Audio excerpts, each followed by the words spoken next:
One morning, Toby the tram engine was feeling glum.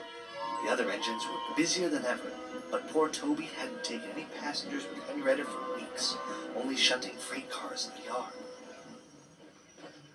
Just then, Gordon puffed in to take on water. "Oh, hello, Gordon," said Toby sadly. "Are you pulling the express today?" "Who else but me?"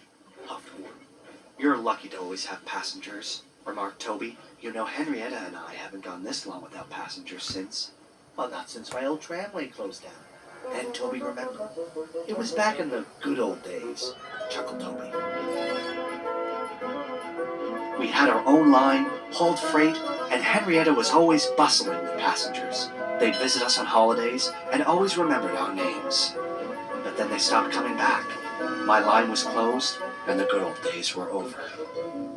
"It would be nice to have my own tramway again," sighed Toby. "Like having my own branch line." "Oh!" snorted Gordon. "Branch lines are just useless extensions of the important main line. That's all Sir Topham Hatt cares about." And he puffed rudely away. Just then, Thomas puffed in with some freight cars. He saw Toby, looking dismayed. "What's the matter?" asked Thomas. "Oh, just miss being useful," replied Toby. "If I could just have some work to do," he said sadly. Thomas smiled. "Well, you can take that train of building supplies to Percy for me," said Thomas. "They're needed up at the work site of the new main line extension. Then I'll be able to collect Sir Topham Hatt early, and you'll have some work to do." Toby was excited, though the extension was news to him. "Come on, Toby," said his driver. "We'll take Thomas's branch line to give you a nice long run."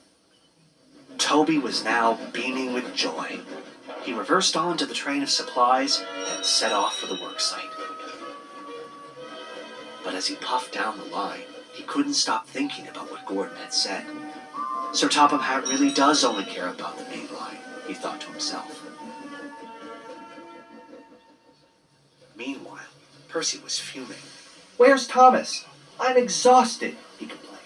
"He'll be here soon," soothed his driver. "But we must remind him not to spoil the surprise." Percy was puzzled. "What surprise?" Before his driver could answer, Toby arrived. "Here are the building supplies, Percy," he panted.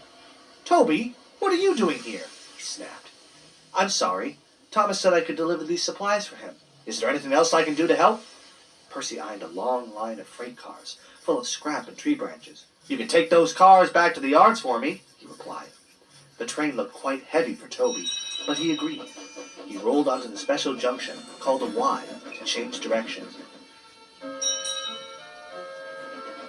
He then buffered up to the heavy train and saw his way. Soon Toby was pushing the heavy train of freight cars up a big hill. He made a tremendous effort, but just as he reached the top, the weight of the cars became too much for him. His driver shut off steam and applied the brakes, but it was too late. There was worse to come. As Toby thundered toward the worksite, he saw Percy dead ahead on his track. "Look out, Percy!" cried Toby. Toby rocketed past Percy into some bushes near the worksite. Toby shut his eyes and braked with all his might. The last came to a stop in front of an old station with an old shed. When Toby opened his eyes, he couldn't believe where he was. Percy pulled up behind him. "Are you all right, Toby?" he gasped. Toby was bubbling with excitement. "Percy, this is my old tramway. And look, there's my old shed. I never thought I'd see it again." Just then, Thomas arrived with a work group and Sir Topham Hatt. He spoke sternly to Toby. "You should know your own strength by now, Toby," he boomed.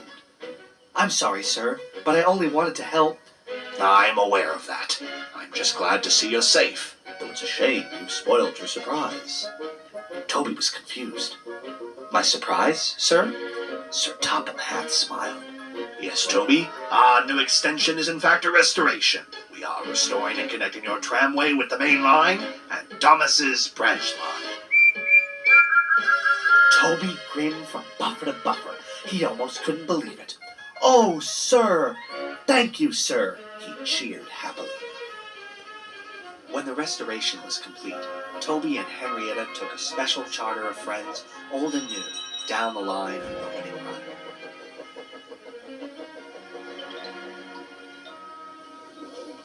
Toby, it seemed the good old days were here to stay.